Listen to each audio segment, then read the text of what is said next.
It's day 3 of Train Week 2021. We're along the CN main line in western Manitoba to check out this weird little overpass and why the line itself is dug down into a hole.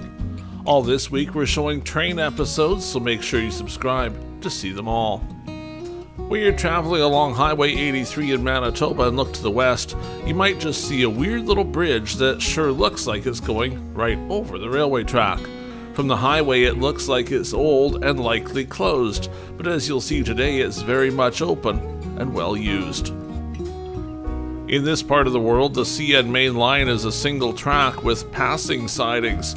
It's signal territory, of course, but there's a big challenge lurking just a few hundred feet away: the Assiniboine River Valley.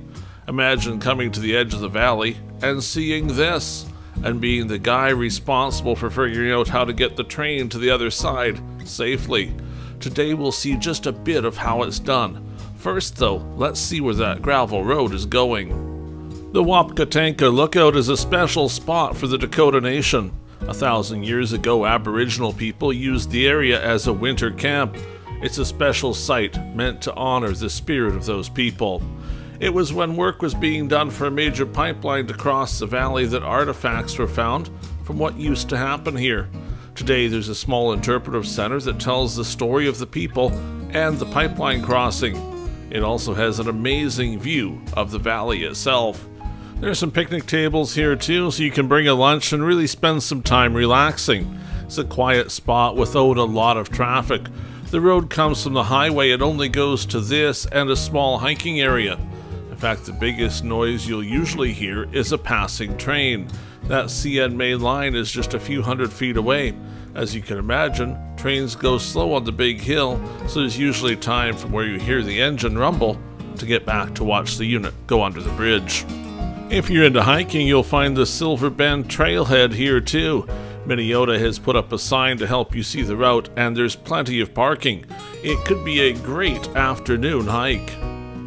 So let's get on with that whole train thing. The overpass bridge is wooded and it carries a gravel road across the main line. We're walking across so you can see the view from standing on the bridge. Certainly when there's a tall train under you, you're going to feel the vibrations up here, but it can be a thrill at the same time.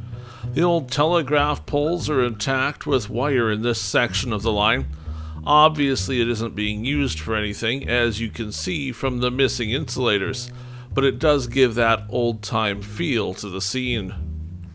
The track itself here is below grade. The line's already sloping down into the valley at this point, and that leads to one of the coolest parts of its construction. We're going to jump into the air and see if you spot what's so neat. See those things that almost look like wells along the track? Well, they are wells. Because of being below grade, removing groundwater is important. There's a series of wells along the track, and they're linked to each other with pipes. For the most part, it's a gravity-fed system. At the final well, the pipe goes under the gravel road and into what looks like a creek.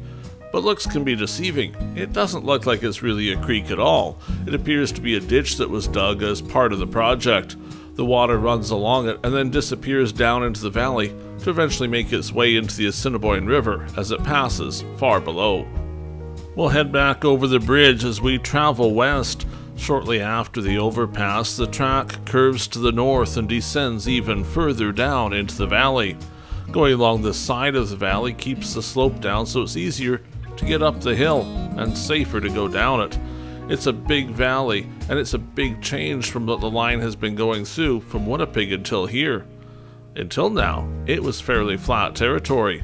As we swing back around, you can see the ditch that takes the water away and get a sense of how much construction was needed to make all of this work so well.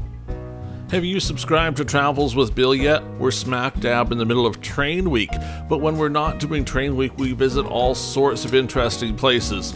And we still try to include trains when we can, but I'm sure you'll find a lot of them super cool as well. So hit that subscribe button and you'll know every time we release a brand new episode.